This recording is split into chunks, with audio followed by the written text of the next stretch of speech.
বলেছি যে এবি পার্টির পজিশন হচ্ছে, এবি পার্টি বিশ্বাস করে যে শহীদ প্রেসিডেন্ট জিয়াউর রহমানের রাজনৈতিক এবং অর্থনৈতিক যে কাঠামো ছিল, এটাই হচ্ছে বাংলাদেশের আগামী দিনের রাজনীতি এবং বিনির্মাণের কাঠামো হতে হবে।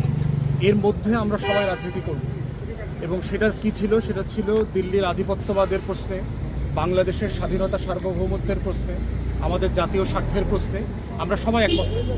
কিন্তু এর ভিতরে বিভিন্ন পলিসি ইস্যুতে আমরা যেভাবে ডিফার করব, যেটা করবার রাইট আছে, এবং আমরা বলেছি যে বাংলাদেশে একটা ওয়েস্টমিনিস্টার মডেলের পলিটিক্স ডেভেলপ করতে হবে, যে যারা পক্ষে এবং বিপক্ষে থাকবেন সংসদে সবাই জাতীয় স্বার্থের প্রশ্নে একমত থাকবেন, কিন্তু পলিসি ইস্যুতে আমরা অনেক বেশি ডিফার করব।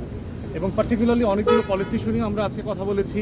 তার ভিতরে একটা হচ্ছে যে ঢাকা শহরকে কিভাবে ডিপপুলেট করা যায়, বাসযোগ্য করা যায়, আমাদের গ্রিন, আমাদের সবুজ স্পেস নাই, সারা বাংলাদেশে কিভাবে সবুজ স্পেস করা যায়। আমরা শিক্ষা নিয়ে কথা বলেছি যে বাংলাদেশের আগামী প্রজন্মের যে নাগরিক আছে, এই নাগরিক সমাজকে বিনির্মাণ করবার জন্য যে আমার একটা শিক্ষা ব্যবস্থা দরকার, যেটা কার্যকর, যেটা প্রযুক্তি নির্ভর, যেটা বেকারত্ব মুক্ত হবে, এরকম একটা শিক্ষা ব্যবস্থা আমরা কিভাবে তৈরি করব।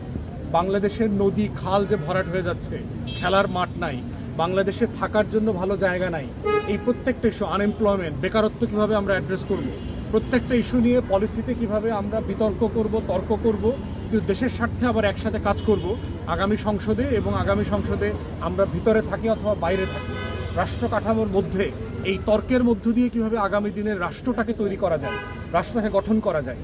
তো সেটা নিয়ে উনি ওনার পলিসি ইস্যু আমাদের সাথে শেয়ার করেছেন, আমরা ওনার সাথে আমাদের জায়গা থেকে শেয়ার করেছি, এবং এটাকে উনি ওয়েলকাম করেছেন এবং এটা বলেছেন যে এইরকম বিভিন্ন ইস্যুতে পলিসি ডিবেট আমাদেরকে আরও বেশি বসতে হবে, কথা বলতে হবে, এবং এটাকে উনি খুবই প্রাণবন্তভাবে ওয়েলকাম করেছেন।